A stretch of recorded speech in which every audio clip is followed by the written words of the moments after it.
샬롬, 한 주간을 마무리하고 주일을 기다리는 토요일 아침입니다. 이 토요일에도 넘치는 하나님의 사랑과 부활하신 예수 그리스도의 능력과 은혜 그리고 성령의 충만하심이 함께하기를 기도하고 축복합니다. 함께 읽고 묵상할 말씀은 갈라디아서 2장 6절로부터 10절 말씀입니다. 제가 읽어봅니다.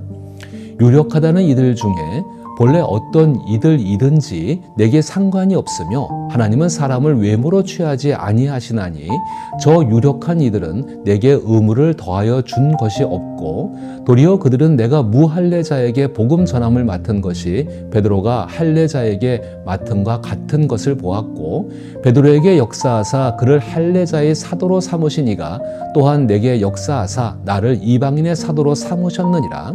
또 기둥같이 여겨지는 야고보와 게바와 요한도 내게 주신 은혜를 알므로 나와 바나바에게 친교의 악수를 하였으니 우리는 이방인에게로 그들은 할례자에게로 가게 하려 함이라. 다만 우리에게 가난한 자들을 기억하도록 부탁하였으니 이것은 나도 본래부터 힘써 행하여 왔노라. 아멘. 저는 오늘 이 본문을 통하여서 복음을 통한 진정한 연합에 대해 생각해 보고자 합니다. 바울의 간증 마지막 부분에서 우리는 복음을 통한 진정한 연합이 무엇인지 깊이 생각해 볼 수 있습니다. 예수 그리스도의 복음을 통해 교우들 간에, 교회와 교회 사이에, 나아가 교단과 교단 간에도 연합해야 합니다. 이는 단순히 부활절 아침에 연합 예배를 드리거나 몇몇 교회가 모여 찬양대회나 체육회를 여는 수준을 넘어서는 것입니다. 예수 그리스도의 복음에 순종하며 하나님께 부름받은 자로서 합당한 삶을 살아가는 것이며 이것이 성령으로 하나 되게 하신 하나님의 뜻에 충성하는 길입니다. 이처럼 성경은 그리스도 안에서의 연합을 매우 강조하고 있습니다. 그러므로 주 안에서 갇힌 내가 너희를 권하노니 너희가 부르심을 받은 일에 합당하게 행하여 모든 겸손과 온유로 하고 오래 참음으로 사랑 가운데서 서로 용납하고 평안에 매는 줄로 성령이 하나 되게 하신 것을 힘써 지키라. 몸이 하나요 성령도 한 분이시니 이와 같이 너희가 부르심의 한 소망 안에서 부르심을 받았느니라. 성경은 그리스도인의 연합을 강력히 강조하지만 오늘날 우리는 개인주의 신앙과 개교회주의 그리고 교단 간의 분열과 갈등이 심한 시대를 살아가고 있습니다. 이로 인해 연합의 참된 의미를 잃어버리기 쉽습니다. 그렇다면 복음을 통해 이루어지는 그리스도인의 진정한 연합이란 과연 무엇일까요? 첫째로 전달에도 언급했듯이 복음을 통한 연합이란 그리스도 예수 안에 있는 사람이라면 누구나 문화, 인종, 신분, 출신, 경력 등 사회적 구분과 상관없이 하나님께서 예수 그리스도를 통해 받아들이신다는 것을 인정하는 의미입니다. 따라서 그리스도인의 연합은 개인이 살아온 문화를 차별하지 않으며 문화적 유사성에 의존하지 않습니다. 쉽게 말해 비슷한 사람끼리만 모이는 것이 아니라는 뜻입니다. 예수 그리스도의 복음이 디도에게 억지로 할례를 받게 하지 않았듯이 우리도 복음의 신앙에 불필요한 조건을 덧붙여서는 안 됩니다. 만약 교회가 예수 그리스도를 믿고 세례를 받아야만 구원을 얻는다고 가르치거나 특정 교회에 속해야만 구원이 가능하다고 주장하며 더 나아가 어떤 특정한 행위를 반드시 해야 한다는 규정을 추가한다면 이는 복음을 통한 연합을 가로막는 견고한 장벽을 세우는 것과 같습니다. 이러한 태도는 복음이 주는 자유로부터 멀어지게 하며 오히려 추가된 규칙을 준수하는 종노릇을 하게 만듭니다. 예를 들어 주일을 거룩하게 지키고 11조를 드리는 것은 구원받은 이들에게 매우 소중하고 기쁘며 감사한 일입니다. 그러나 주일을 지키고 11조를 드려야만 구원을 얻는다고 가르친다면 이는 명백히 잘못된 가르침입니다. 이러한 생각과 가르침의 배경에는 주일을 지키지 않거나 11조를 드리지 않는 교인들이 있을 경우 교회를 어떻게 유지할지에 대한 두려움이 자리 잡고 있습니다. 이 두려움은 복음이 주는 자유를 자신뿐만 아니라 다른 이들도 누리지 못하게 만듭니다. 두려움이 있는 곳에는 예수 그리스도의 복음이 주는 온전한 하나님의 사랑이 존재할 수 없으며 따라서 사랑에 기반한 진정한 연합도 이루어질 수 없습니다. 둘째로 연합이란 서로 다른 소명을 인정하는 것을 의미합니다. 소명이란 하나님께서 부르신 목적을 뜻합니다. 7절을 보면 사도들 역시 서로의 소명을 인정했음을 알 수 있습니다. 그들이 내가 무할례자에게 복음을 전하는 사명을 맡은 것이 베드로가 할례자에게 맡은 것과 같음을 보았다라는 구절은 베드로와 바울이 동일한 복음을 전했지만 그 방식이 서로 다름을 인정하고 받아들였다는 뜻입니다. 각자에게 주어진 은사와 능력에 따라 복음을 전할 대상이 다를 수 있습니다. 이는 복음의 본질을 지키면서도 상대방에게 맞춰 전할 수 있음을 의미합니다. 특히 선교에 있어서 이 점은 매우 중요합니다. 복음의 메시지를 상대방의 관심사에 전혀 맞추지 않거나 반대로 너무 맞추어 복음의 본질을 잃어버리면 사람들을 설득하여 복음의 기쁨과 자유로 이끌어 갈 수 없기 때문인 것입니다. 그러나 복음을 지키면서도 상대방에게 맞추려다 보면 한쪽으로 치우칠 위험이 있습니다. 오늘날 복음을 제대로 수호하지 못하는 흔한 사례 중 하나는 교회와 그리스도인들이 복음을 현대 사회에 맞춘다는 이유로 오히려 반감을 불러일으키는 요소들을 제거해 버리는 것입니다. 예를 들어 그리스도를 통해서만 하나님께 나아갈 수 있다는 절대적인 진리나 모든 기적에 대해 언급을 배제하는 경우가 그러합니다. 대신 신앙생활을 통해 얻는 복을 강조하다 보면 결국 복음의 핵심이 사라지고 맙니다. 그렇게 되면 남은 것은 오직 선행을 통한 자력 구원뿐입니다.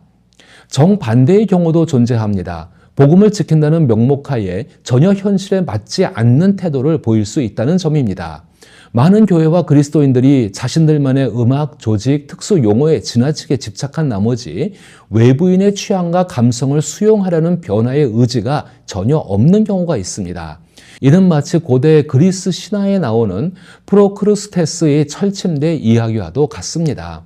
프로크루스테스는 지나가는 여행객들에게 편히 쉬라며 자신의 집으로 유인했지만 진짜 목적은 자신이 만든 철침대에 사람을 맞추는 것이었습니다.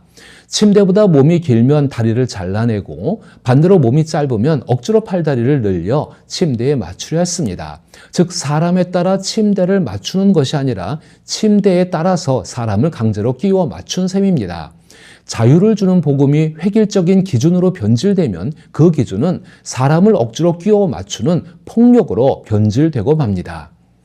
진정한 그리스도인은 항상 이러한 태도를 견제해야 한다는 보수주의와 율법주의가 복음을 지키려 하지 않는 자유주의만큼이나 복음을 위태롭게 할 수 있다는 점을 기억해야 합니다.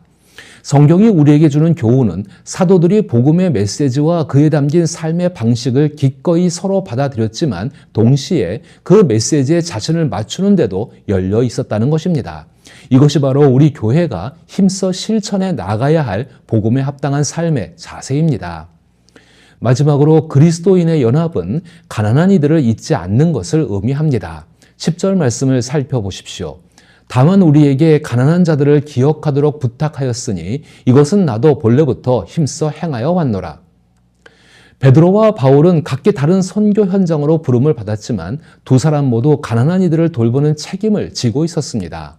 예루살렘 사도들이 이를 강조했듯이 바울 역시 본래부터 열정적으로 가난한 이들을 돌보는 사역에 힘써온 인물이었습니다. 그렇다면 왜 가난한 이들을 기억하는 일이 그리스도인의 연합에 있어 중요한 의미를 갖는 것일까요? 일반적인 이유와 특수한 이유 두 가지 측면을 모두 고려해야 합니다. 먼저 예루살렘 회의의 상황에서 특수한 이유는 바울이 이방 지역에 세운 교회들보다 유대인 교회들이 훨씬 더 가난했다는 점입니다. 이에 예루살렘의 사도들은 이방인 교회가 서로 간에 서로 자원을 나누듯 예루살렘 교회와 이방인 교회도 긴밀히 연결되어 자원을 공유해야 한다고 당부한 것입니다. 서로가 자원을 나누는 것은 연합을 위한 현실적인 방법입니다. 일반적인 이유로는 가난한 이들을 돌보는 일은 성경에서 일관되게 강조하는 가르침이기 때문입니다.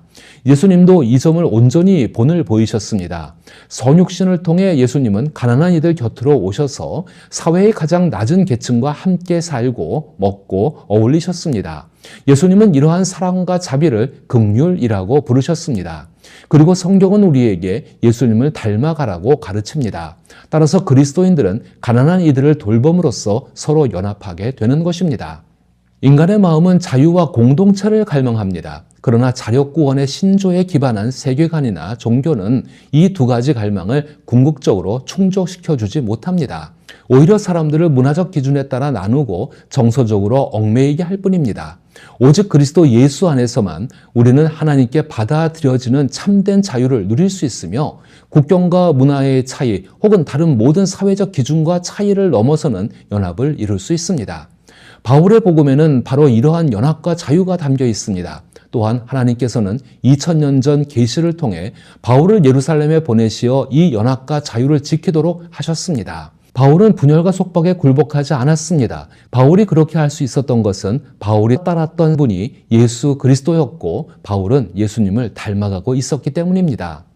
따라서 우리도 복음을 통한 진정한 연합을 실천하기 위해 먼저 각자의 소명과 은사 그리고 신앙을 존중해야 합니다.